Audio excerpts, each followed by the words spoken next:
Latest episode দেখুন একদম add free. তুমি কি বলছো মূঢ়? এটাই সত্য মা, মিত্রশিব আমাদের ছেড়ে চলে গেছে। শিব চলে গেছে? কোথায় চলে গেছে? কথাটা সম্পূর্ণ করো মূঢ়। শিব এই পত্র তোমাকে দিতে বলেছে।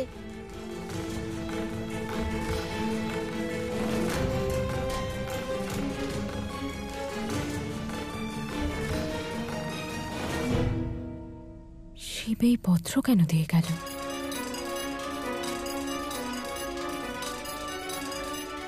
ঋষিবর, এই পত্রতে কি লেখা আছে? দেবী, আগে পত্রটা পড়ো তুমি।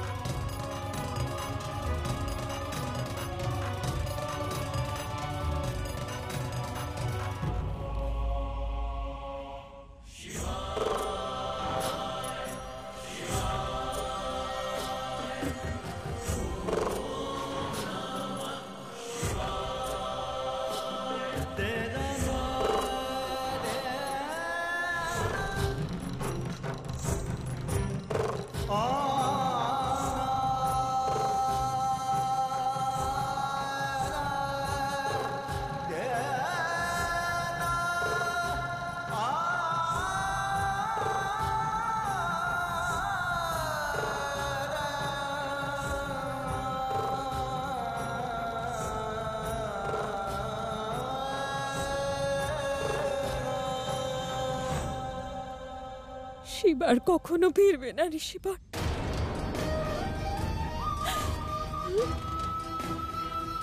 কখনো ফিরবে না আমার শিব, কারণ শিব কখনো মহাদেবকে পাবেই না। দুজনই তো এক, দুজন একসাথে উপস্থিত হতে পারে না ঋষিবর। আর যদি কোনদিন আমার শিব মহাদেবকে পেয়ে যায়, সেই দিনই আমার শিশু ভোলানাথের শেষ দিন হবে। আর সেই দিন আমার শিশু ভোলানাথ মহাদেবে পরিবর্তিত হয়ে যাবে আর আমায় চিরকালের জন্য ছেড়ে চলে যাবে।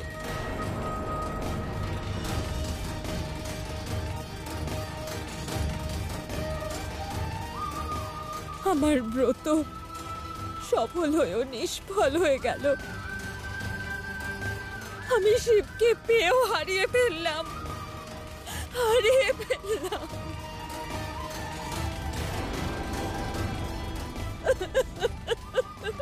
না দেবী, নিজেকে সামলাও। এরকম করা উচিত হবে না দেবী।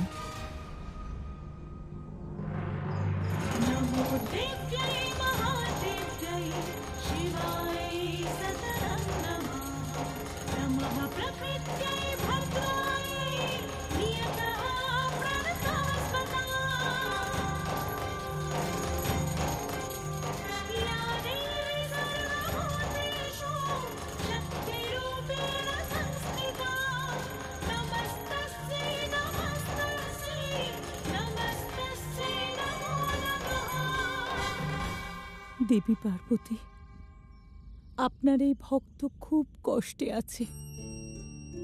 এই কষ্ট সহ্য হচ্ছে না। ছটফট করছি আমি আমার হারানো অধিকার ফিরে পাবার জন্য, যেরকম আপনি ছটফট করছেন। দেবী, আপনার কষ্টের সমাপ্তি না তো আপনার বশে আছে না আমার। তবে আমার কষ্টের সমাপ্তি আপনার বশে অবশ্যই আছে, অবশ্যই আপনার বশে আছে। কারণ আপনি আদি শক্তি, পরম শক্তির অধিকারিণী।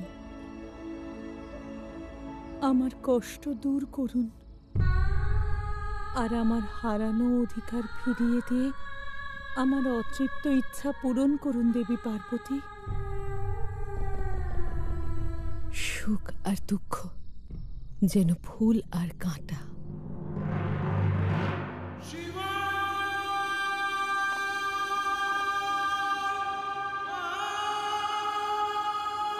প্রভু, একান্তেও আপনার মুখে একটা স্মিত হাসি থাকে।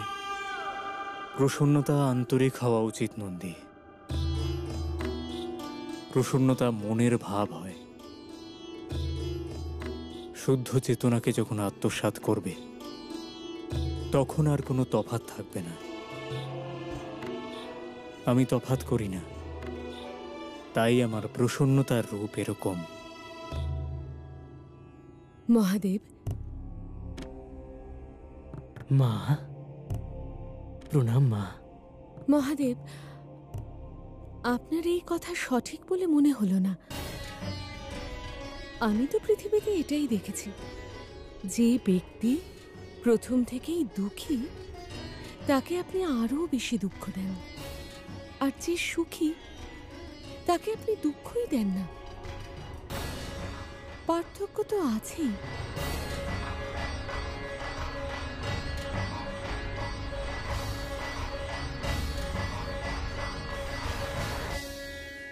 নন্দী, বলুন প্রভু। আজ তোমার মা পূর্ণিমার রাতে কৈলাসে খোলা আকাশের নিচে ভোজন তৈরি করবেন।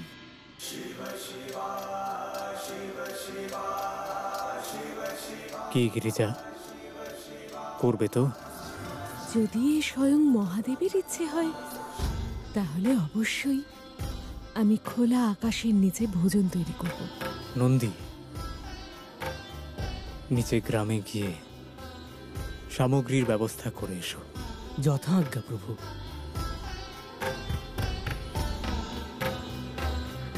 আপনার হঠাৎ এরকম ভোজনের ইচ্ছে কেন হলো মহাদেব? আর ইটের আড়ালে কি রহস্য আছে? ইট সেই সমাজের প্রতিনিধিত্ব করে যার সুখ দুঃখ নিয়ে তোমার চিন্তা। ইট দিয়ে গৃহের নির্মাণ হয়, যেখানে পরিবার বাস করে। বুঝেছি, আজ আপনি রহস্যই মেতেছেন। প্রভু,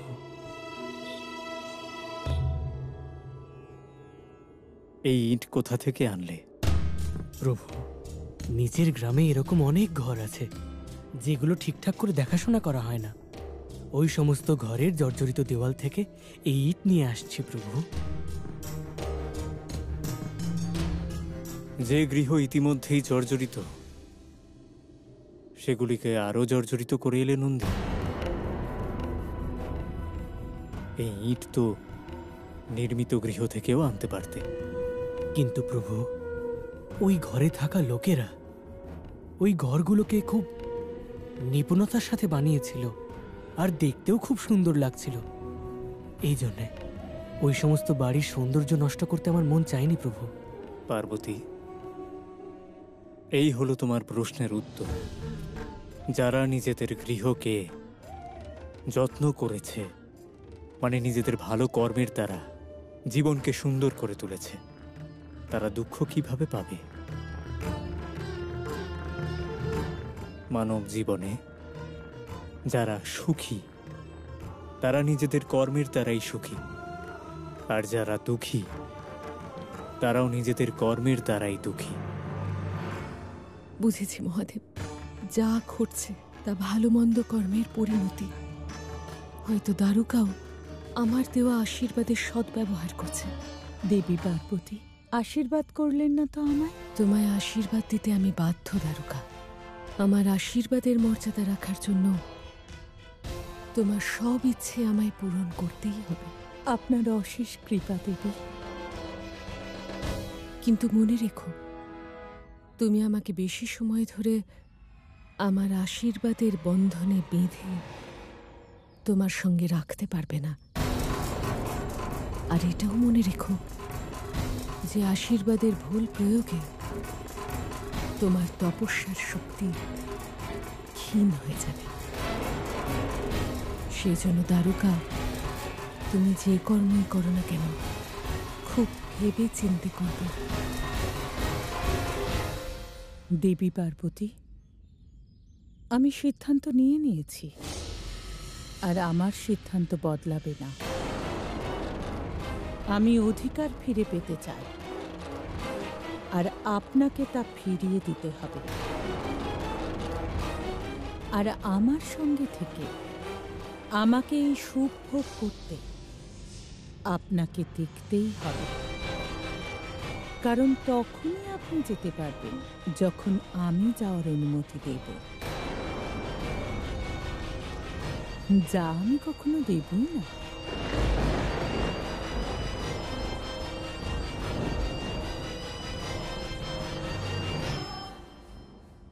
আচ্ছা, প্রভু কি মহাদেবকে খুঁজতে চলে গেছেন? হ্যাঁ নন্দী, আর আপনি তো জানেনই উনি কোথায় গেছেন। শিবকে খুঁজতে আমায় সহায়তা করুন নন্দী, ওকে খুঁজে নিয়ে আসুন। আপনি তো জানেনই শিব কখনোই মহাদেবকে পাবে না, আর এই সন্ধানে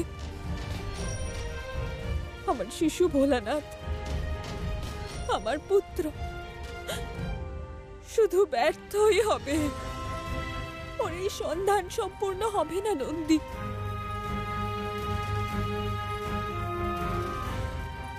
আপনি চিন্তা করবেন না দেবী, আমি এখনই প্রভুকে খুঁজতে যাচ্ছি। আমরা প্রভুকে সাথে নিয়ে তবেই এখানে ফিরব। এবার আমাদের আজ্ঞা দিন দেবী। মা, আমাকেও অনুমতি দাও, আমিও মিত্রকে খুঁজে আনতে চাই।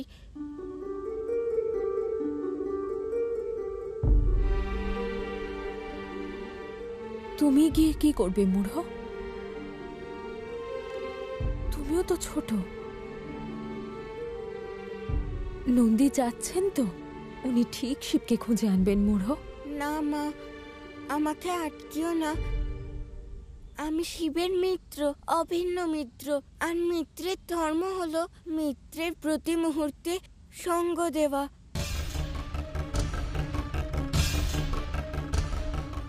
যদি না যাই তাহলে মিত্র ধর্মের মর্যাদা খণ্ড হয়ে যাবে, আমার জীবনের সততা বিলীন হয়ে যাবে।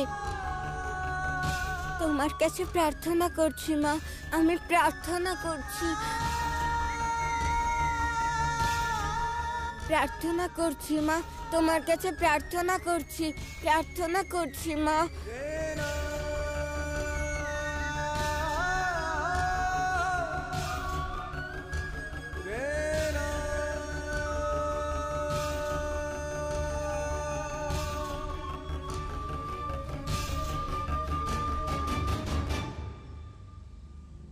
অনুমতি দিলাম।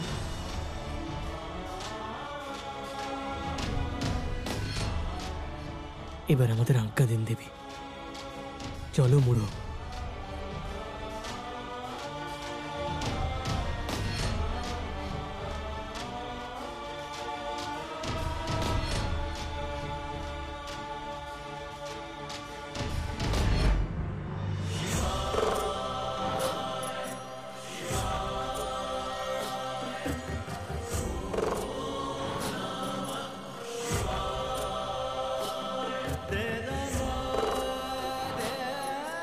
আমি মাকে বলতে শুনেছি যে মহাদেব সর্বত্র আর সবার মনের মধ্যে বাস করেন, আর আমি ধ্যানের মধ্যেও ওনার অস্তিত্বের আভাস পাই, কিন্তু বাস্তবে আমি আপনাকে খুঁজে কেন পাই না মহাদেব? আপনি যে শিশু ভোলানাথকে মহাদেব না হতে দেওয়ার জন্য পার্বতীকে আলাদা করেছেন, এখন সেই শিশু ভোলানাথ পার্বতীর কষ্ট দূর করার জন্য পার্বতীকে খুঁজতে বেরিয়েছে।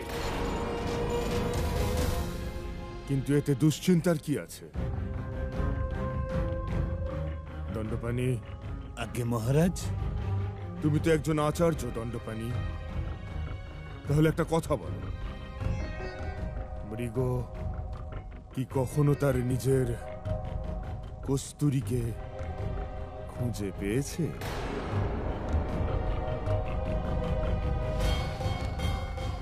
বলো দণ্ডপাণি।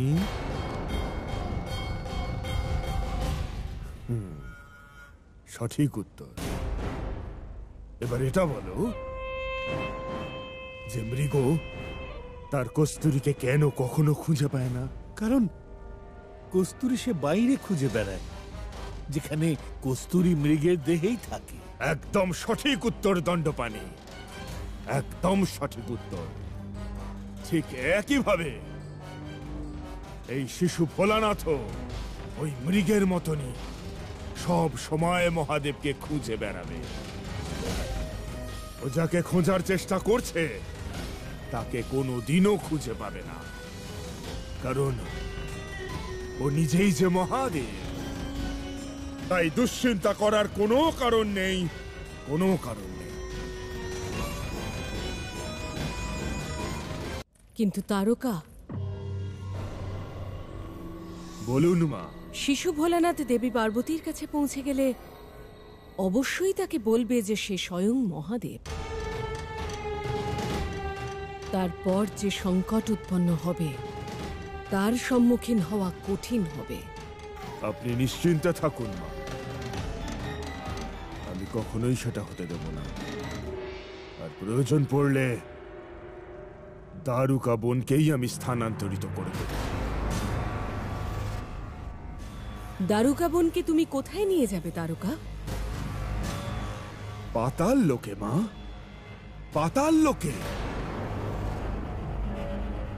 আর যখন আমি দারুকা বোনকে পাতাল লোকে স্থানান্তরিত করে দেব, তখন এই পার্বতীর সম্পর্ক শিশু ভোলানাথের সাথে ছিন্ন হবে।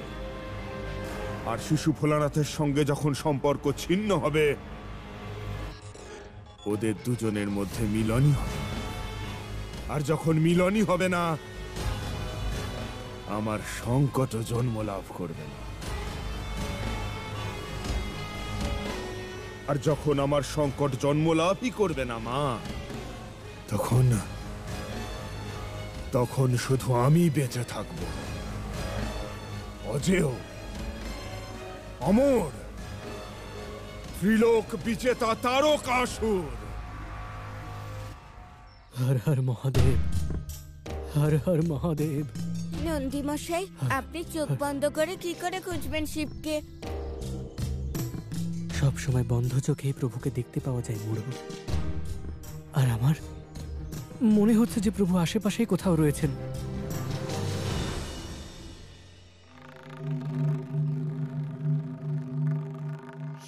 ওই তো প্রভু, প্রভু, প্রভু, প্রভু, প্রভু, প্রভু।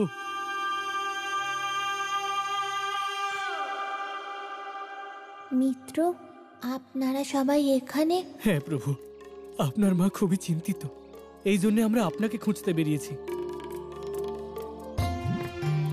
আপনারা সবাই এসেছেন, খুব ভালো করেছেন।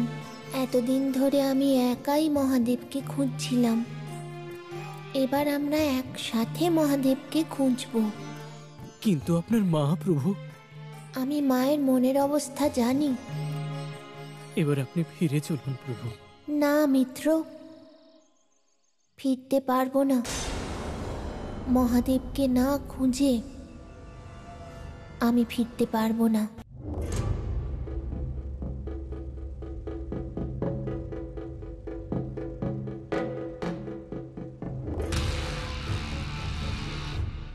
শুধু মা, দারুকা একবার ওই দারুকা বোনকে পাতাল লোকে পৌঁছে দিক, তারপরেই আমি এমন চক্রব্যূহ রচনা করব যে শিশু ভোলানাথ তাতে আবদ্ধ হয়ে তার সমস্ত শক্তি ভুলে যাবে। দারুকা, যদি দারুকা এই কাজ করতে অস্বীকার করে তাহলে?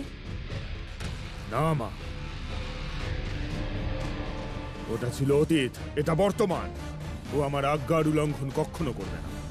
মৃত্যুর ভয় সবার আছে মা, সবার আছে। আর ও আপনার পুত্রের শক্তি চাক্ষুষ করেছে। একদিক থেকে তোমার কথা ঠিকই তারকা, কিন্তু আমাদের একটা বিষয়ে লক্ষ্য রাখতেই হবে। দারুকা বোন পাতাল লোকে পৌঁছানোর আগে শিশু ভোলানাথ যেন দেবী পার্বতীর কাছে পৌঁছতে না পারে। পৌঁছতে পারবে না মা। মহাদেবকে খুঁজে নেওয়ার পরেই আমাকে শীঘ্রই মিত্রের কাছে যেতে হবে। চলো। কিন্তু প্রভু, কিন্তু আমার মনে হচ্ছে যে সবার আগে মা পার্বতীকে আমাদের খোঁজা দরকার। হ্যাঁ প্রভু, যদি আমরা মহাদেবকে খুঁজতে পারি আর পার্বতী মাকে যদি খুঁজে না পাই তাহলে। হ্যাঁ মিত্র নন্দী, তখন আমার মিত্রতার দায়িত্ব অসম্পূর্ণই থেকে যাবে, কারণ শেষ পর্যন্ত মহাদেবকে খুঁজে ওনার কাছেই নিয়ে যেতে হবে। আগে নতুন মিত্রকেই খুঁজে বের করি। তাকে পথে আটকানোর চেষ্টা করবে এই দুজন, অজমুখী আর দণ্ডপাণি। আজ্ঞে মহারাজ, শিশু ভোলানাথ দ্বারকা বনের কাছে পৌঁছতেই পারবে না, আর দেবী পার্বতীকেও খুঁজে পাবে না।